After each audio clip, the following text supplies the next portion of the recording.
Hello. Hi. Today I come to you with a little topic of feeling stuck. Do you maybe right now feel stuck in your life?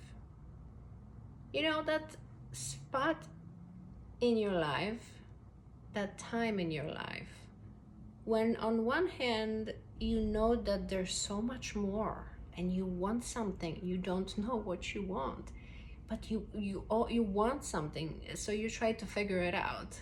Maybe if I get more money, maybe if I have a different job, maybe if I go for vacation I'm gonna get relaxed, maybe I should move, right?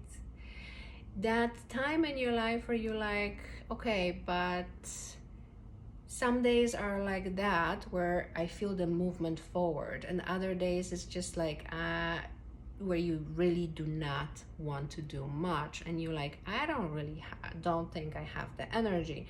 I don't think I have the resources to make any changes right now, right? There might be some other days that you feel like I am really confused. I don't like where I am. I don't know where I'm going, right? I don't know what to do. And today I come in to give you a little information about what you can look at when you're feeling like that to assist yourself. Because what's really going on with you is you're having a different aspects of your personality, different aspects of you showing up. And so the energy is always working on your favor. It's always showing you what's there for you to take a look at. But very often we get lost in our moods, in the way that we're feeling, and we're thinking, we get used to it so much that after a while it makes us tired. But we at the same time is like, okay, but what do I do with it? Well, let me back up a little bit. Everything that is showing up in your life, your feelings, the way the reality looks like, the way people act towards you, is a reflection, like a mirror, of what's going on inside of you. So the vibration that you hold is like a projection outward, where you can experience outside of yourself what is really vibrating inside of you. And so when there becomes a time that your soul, your energy, the light within, the light that you are, wants to show you what might be keeping you from taking a next step into a different direction, into a different field, maybe to take on a hobby, maybe go back to doing what you've always wanted to do but was never time, maybe to bring you a totally new perspective to, it's almost like it wants to take you from where you are now to a new reality. That's what it is when we're changing the dimensions, right? We're going up in the dimensions. So when you're feeling that way, that you really don't know what's going on, and you kind of know something more, you kind of want something more, but you really don't know what, my advice is to take a look at three things. First is sitting with yourself, reflecting on yourself and saying, okay, am I afraid of the future? How would I feel if things changed? Doesn't matter how, let's not bring that in, but if things started changing, first you might get excited. You're like, ooh, change, like how could it look like? But then observe your emotions. Are you getting a little worried? Is there anxiety? Is there worry? Well, but how am I gonna do this then if that changes, right? If this changes, how am I gonna let's say be at work and at home? Or maybe, oh, I might not have enough time for myself as much as I do now, or the opposite, right? So then the mind keeps bringing up all the problems that might be. when you think about the actual change that you don't even know what the change is, but the change for different. And this is just a perspective that you're holding. So it is that your mind and your body has like a picture that if things change, this might be a danger for us. We don't know that territory. We don't know what may happen. So there's a fear that is created within your body, which is really not logical, right? Because like, why would I fear it? Like, if I don't like it, I'll change it. But no, the subconscious mind can know only what it's been through. And when there comes a time to change, to move into a different area, to try something different, very often within our body, within our system, there's that feeling of unease, almost fear, of worry, of something that's almost making us like, oh, I don't know if I want this then, right? And so that's one perspective. It's a good thing to kind of sit with it and calm yourself down, talking to yourself. Like, why are you really like worried about this? And then talk it through. The best way is to work with your emotion, of course. This is what I do with my clients, where we go into the emotion and work it through and see what's underneath it. Is there a memory maybe that you, being a small child, you noticed your parents or someone in your family taking a risk and they failed, and maybe you're afraid of that subconsciously because you as a child, you take on that program, you take on that perspective that it can happen, and it's written down in your subconscious mind, and then it scares you the whole life to take a risk, right? So that's just one example. There could be different examples.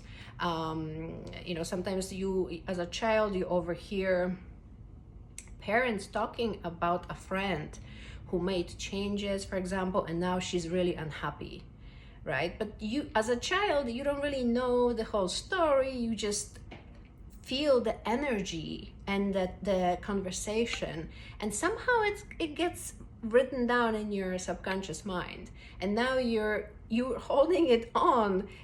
40 years later, you're still holding on to that energy from the same energy, the same vibration that you felt when you were listening to your parents' conversation, right? So our subconscious mind really stores everything, right?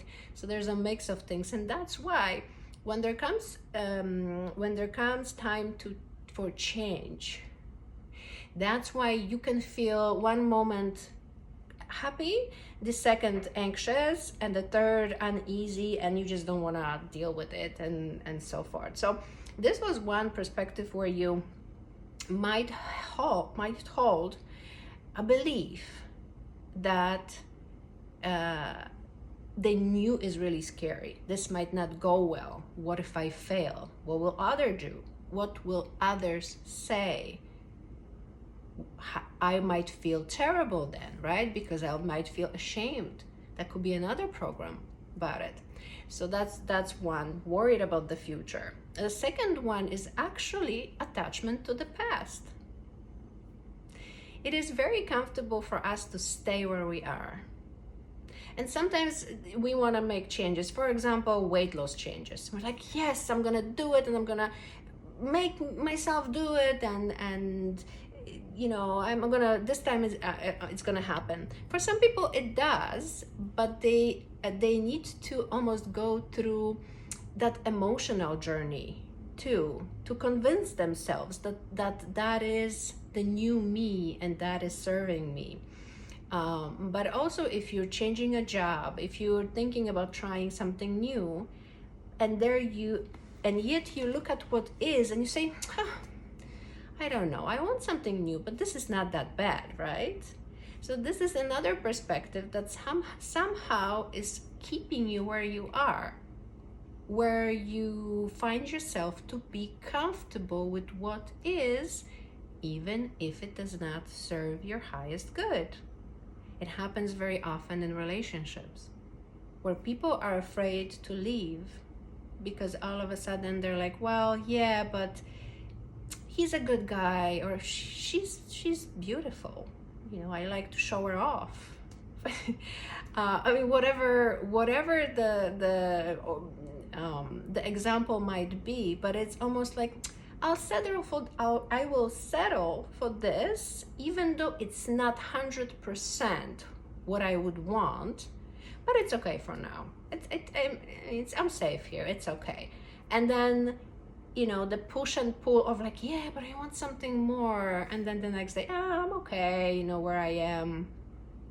And so taking a look at that second perspective where you're really settling yourself and you're attached to what is, and that kind of keeps you stuck too.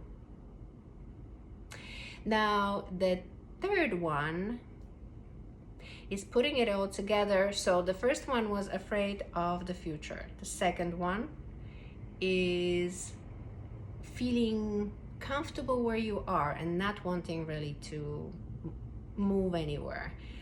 That's also a program in your subconscious mind. So just sitting with it, working through the emotions, seeing, why am I holding myself back? Do I really believe that I'm worth something better? Because in this perspective that you're attached, for example, to something old, it might be that you don't believe that you deserve anything better. And logically you would think, of course I deserve the best in the world, right? But again, your subconscious mind might be holding a program from a childhood where someone told you you're not good enough, you're not doing the best job, you're not doing this very well, you're not good at this, stop doing this, you're messing things up. For a small child, all it hears is, I'm not good enough then. It's not that maybe it was really difficult for you to do and the parents didn't have time to use the correct words and explain to you that this is just not necessarily for you, you can do something else. But if it just depends on how the child takes, how the child feels when the conversations with her parents happen, the interactions. Very often we hold the traumas from childhood for the simplest things. When we were a baby, for example, and the phone rang and mom had to run out to another room, and you sitting in the floor, you can't walk yet, so you feel like she abandoned you because right now you wanted her to play with you and she just left, and then the conversation takes longer and you still feel that lack, right? That she's not here when I need her, and you have a trauma. So really traumas and perspective that we hold throughout our lives are really sometimes made out of, you would think as a grown-up, very trivial things, but for a child it's important. Her feelings are hurt. The child does not understand what is happening, therefore it creates a story, and then it holds on to that story. One of the stories might be, I'm not good enough. Good things happen to other people. Whenever I try something else, I fail, or something new, right? So again, many programs that we hold. The last thing I wanted for you to take a look at, if you're in a situation where you kind of feel stuck, but you do feel that need for change and you don't know what to do, is to really get comfortable with what is. A lot of spiritual teachers is talking about the now moment. But the now moment is really important, because when you're here and now, you can connect to what was and what you're worried will be. When you here and now, you can feel the emotions in your body. And that's where the change happens. Where you with yourself in that moment and you're like, oh, I'm feeling this and I'm feeling this and I'm accepting it. And I am accepting my emotions and I am being with myself. Oh, and that's why, because I'm feeling that emotion. Where is that coming from, right? Another way of being here and now in the present with yourself is to get comfortable with the reality that you have right now, to make peace with it. Because you see, when you start fighting something, let's say it's a job, and you're like, oh, I don't know about this job. I don't really feel like going there anymore. I used to I was so excited about it, and now it just does not make me happy. I don't feel good when I go to the work. Relationship, right? It's like there's something off. I'm feeling like, you know, maybe there's something else from me, or maybe I want to be by myself. But you're fighting with it back and forth. No, I shouldn't. I don't know. What? It's important to kind of take that moment to be here and one, find things that you're grateful for. That relationship, that job, I don't know, whatever it is that you want to change in your life. What is this giving you? Even if it's a job, what is the positive? Well, it's giving me money for bills, right? It's giving me opportunity to meet new people. It's giving me opportunity to talk to many people, right? Or it's giving me opportunity to learn something new. Whatever it would be, what did it bring for you? Because when you switch into an energy of gratitude, your vibration changes. And then your subconscious will bring up more things that are vibrating at the same vibration as gratitude. So very high vibration, right? When you get into that state, then at one point you might switch and with very calm and happy place say, okay, and what is it that does not serve me about this anymore? And then you'll say, okay, I would want to grow more. I'd want to learn more new things. I would want a job, a relationship that would make me feel at ease, exciting, that would bring me more connection to others, that will, whatever that is, right? But then you're still in the positive.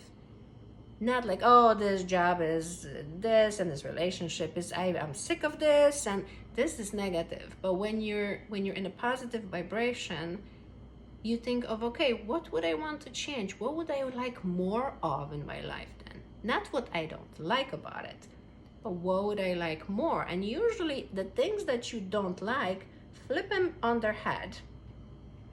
Okay, if I don't have a lot of connection in my work, I feel like it's kind of, I'm isolated, then yeah, I would like more connection to others. If it's not stimulating enough, then instead of saying, well, the job doesn't stimulate me anymore, you can say, well, I would like a job where I have some challenges and I can be creative with it, right? The same with relationship. How would you like this to look like? Take what's missing, turn it upside down and say, yeah, I'd like more of that. So 3 different perspectives, 3 things that you can do, almost treat it like exercises and see how you do. Because this is a time for changes in the world. And change happens with every one of us. When you change inside, the vibration is like a wave of energy throughout the whole world. You raise your vibration, you are able to make the change that you want in your physical life. That teaches energetically other people, I can do that too, even though that you don't talk to them. But your vibration talks to everybody. The higher vibrations we have, we can raise to higher dimensions as community. So the job that you're doing for yourself energetically is gonna show up in the reality, so your life is happier, better, more peaceful, more joyful, but at the same time you're helping others, because after all, we are made out of the same love and light. Good luck. Until next time.